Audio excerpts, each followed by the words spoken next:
Hey y'all, it's Jennifer. Welcome back to my channel. Today I'm coming to you with sort of a recent reads, sort of a book haul, things that have come in new. Mostly this is just going to be me talking about the fact that I am enduring the absolute worst reading slump of my entire life. I'm hoping that I can work my way out of this, but to be honest with you, I have finished 2 books this year, only 2 books, which is extremely unusual for me. Looking back, every year I've done this since I've had a channel. I look back on the previous year's wrap up for a month, and historically, January tends to be actually the month that I read the most in. And so this year is the first year since I've had my channel that I have not read maybe 10 books. I think looking back, I was sitting around between 8 and 10 books for January every year that I've had my channel. And I would say that that probably speaks to what I was doing prior to my channel, except for when I was in school. So I've only finished 2 books this year. One of them was a Dublin Murder Squad book that I am not going to talk about because my goal is to really have a series wrap up when I finish that and just talk about all of those 6 books there. The other book I finished, I think, has really helped me and I think is inspiring me to kind of claw my way up out of the slump. But this is essentially a series of DNFs has been what I've read this year. I have tried to read, like I want to say that. I don't want to say I'm just in a reading slump where I don't feel like reading, though I've accepted that that's basically where I am. So now I'm not even trying. I'm not trying to wrestle with myself because I don't really think that's helpful, and I think it's to the detriment of the books that I've tried to pick up. So Dune, DNF'd. I DNF'd Dune for a lot of different reasons, not only because I'm in the reading slump, but because I finally watched the movie and I was bored to death. I mean, I just really did not enjoy the film. It was just... gosh, I mean, it was really, really hard for me to sit and watch. I was so bored. And I thought if the film is any indication, and a lot of people have told me the film is really, really good, and it's actually in some ways better than the book because it streamlined things, I just gave up on the book because of my experience with the film. The Poppy War, another DNF, not really because I wasn't enjoying the book. Actually, when I was reading it, I was enjoying it, but I was never inspired to pick it up. I wasn't really invested in the characters. I wasn't really invested in the plot. I did get halfway through it. I'm going to say that that's a really good thing. I think I did get halfway through it, but I DNF'd it. Another DNF, Fathers and Sons by Ivan Turgenev, which was my pick for my own book club in January. Just couldn't read it, could not get into it. I got halfway through. This is a really short book, and I just could not finish it. This is my fault. This is the fault of the slump. The book was not bad, but I really wasn't as into it as I expected to be, and I wasn't hooked by anything. And so I thought maybe the best thing for me to do, even though I'm going into Feb Regency here, and this is a readathon that I'm co-hosting, and so I wanted to read a lot for that. I'm just not in the mood to read something really heavy. So another kind of DNF I have is Waverly. I got 12 pages into this when I called it quits, mostly because I don't have the attention span to read it. It's very, very dense language for me right now. I think I would really enjoy it if I were in a different mood. And so this is definitely my fault again, and not the fault of the book. And I'm DNFing it mostly because I know I would enjoy the book at a different time. I absolutely would. So right now that's kind of a semi-DNF as well. I was reading slower towards the end of last year too, so I would say this slump started for me maybe in November, and so that's really when it was. And so it's not always necessarily the slump. I do think some of it is the fact that I've been picking up books that I'm really not interested in, because the last book that I read in 2021 was 5 stars. It was Iron Widow. And I read this very, very slowly, again, because I was kind of in a slump, but I absolutely adored this. And this was 5 stars for me. It was so enjoyable. It is YA sci-fi, which is not something I ever would have thought that I would enjoy, but it is a retelling of China's only female emperor. And I think it was really incredibly well done. There was a polyamorous relationship. The characters were incredible. There were parts of it that were hard for me to visualize and hard for me to understand, and those were really the sci-fi scenes. And I would say I probably don't really have a sci-fi brain, a brain that's really geared towards sci-fi stories, because I found parts of this hard to understand and hard to visualize, but it didn't take anything away. I was really in this for the characters. And so I thought maybe when I looked back at the last book that I really enjoyed, which was this, I thought I should probably try to pick up something that was similarly pacey and maybe also character heavy to try to get myself out of this slump and to try to fight it. So I decided to read Death on the Nile by Agatha Christie in preparation for the film coming out. And this is the fastest read of the year for me, which isn't saying much when you've only finished 2 books, and one of them is this. But I read this in under a week, and I was really compelled to keep picking it up again because it is a mystery book. But I also really loved the character dynamics in this. I will say that is one thing for me in the past with Agatha Christie that I have struggled with, is that I have often thought she is generally very plot and very little character. And this is one where I actually felt very deeply for some of the characters that were on board the ship. And I really was invested in their dynamics aside from the murder mystery, which was really unique for me with her. It's really encouraged me with her. It's made me want to pick up more from her. And it just was really a fantastic read. I kind of at times thought that I had things figured, and it wasn't true. Something was happening in nearly every chapter. Something was always keeping your interest up, which I think was really important and was really key for me trying to read a book in the middle of, I'm telling you, the biggest slump of my life. And so I'm hoping that having finished this and having really enjoyed it, I am gearing up to kind of get out of this slump. But really, it's been bad, y'all. I really have almost zero desire to read. It's not that I'm not interested in the books that I'm picking up so much as I am just, in general, not interested in reading. My kind of day-to-day life is very hectic and very stressful right now. I know that's part of it.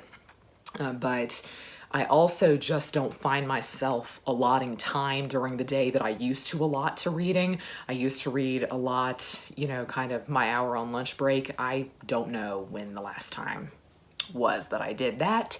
I also last year sometimes tried to make a concerted effort to read a little bit at night, and that has, you know, absolutely, that has not happened this year.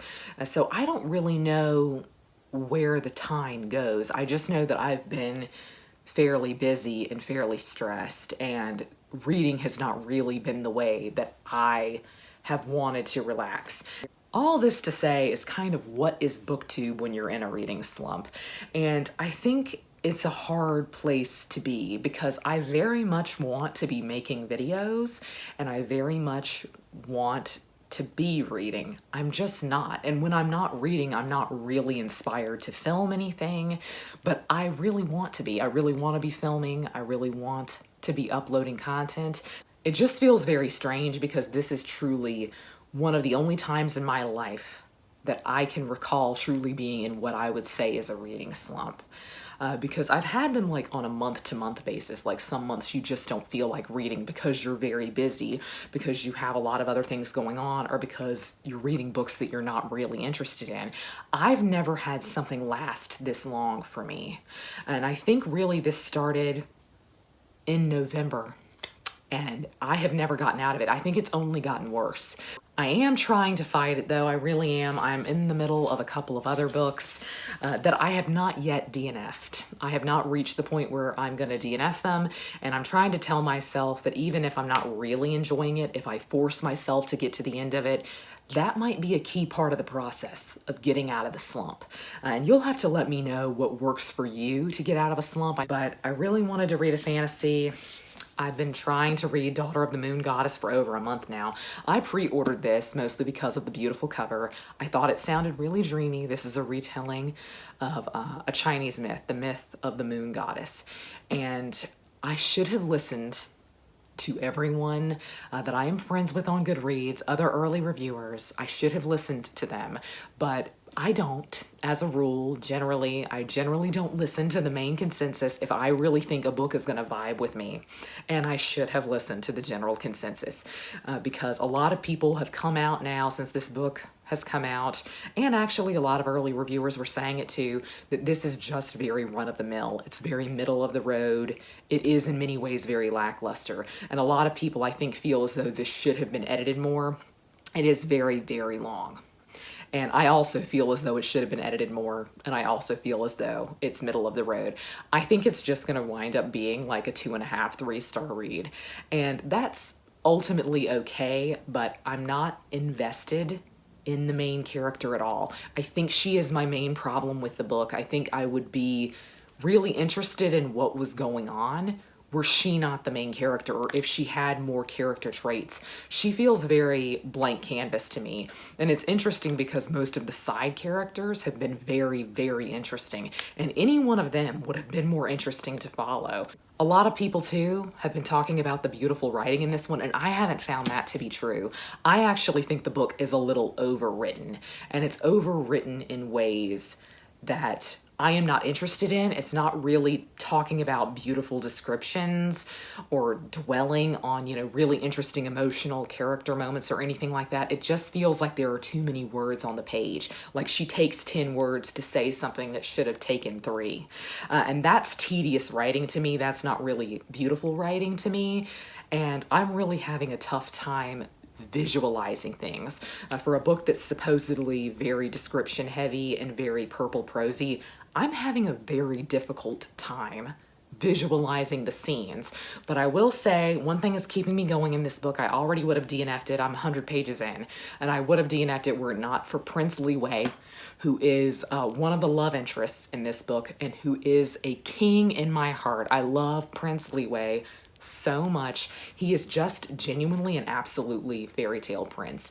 And I like a good gray character. I like a character that struggles with morality, with good and bad. And I think that's a lot of what YA fantasy princes have turned into people who struggle. And I think that's interesting, and it generally is always fascinating, but there is always going to be a part of me that just really loves a truly good guy and a truly good prince. A character that really, at heart, is a good person and is trying to do the right thing. And I think Liwei is that.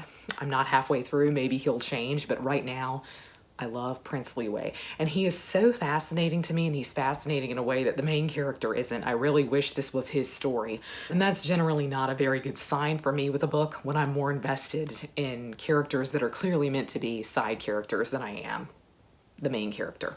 So this is one that I have not yet decided to DNF, and I'm not going to. I'm going to see this through, and it might take me a really long time, but I am, in fact, going to read this to the end. Another book that I started and I shouldn't have started is A River Enchanted by Rebecca Ross, which was my book of the month pick this month. And this is so dreamy. I'm just absolutely loving this. And in years past, I have read Rebecca Ross's YA releases, I think.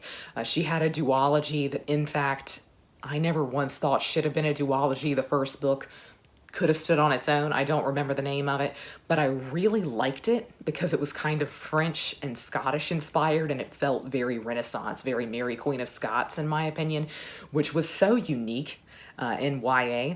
And so this is her first adult release, and it is also very Scottish inspired, and I just really like it. That feels very unique to me. I think most people think Scotland is overplayed in fantasy, and that's not true. It is possibly overplayed in romance, but it is not overplayed in fantasy at all. I have rarely ever seen anything that is truly Scottish fantasy, or like Scottish fantasy of the Highlands with clans. That's what this is, and I think it's actually very, very unique for adult fantasy, and I'm just loving it. It's so dreamy. It's set on a magical island, and there is a mystery element to it. Girls have been going missing on this island, and I think that's a key part of why I'm really enjoying it, is that there is something in the plot that I am trying to figure out. And so this is one that I definitely am enjoying, and I'm hoping that's a good sign. This is something that I automatically picked up after Death on the Nile.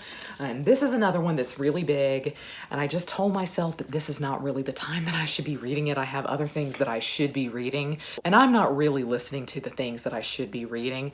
I think that's a good way to keep myself in this slump. So while I'm feeling this, I'm gonna commit to it and I'm gonna keep reading it. Something that is next up on the docket for me is a buddy read with a friend of mine in real life. And we have been talking about this for months and months. And the book is really short. That's what encourages me about it. And that is Damien by Hermann Hesse.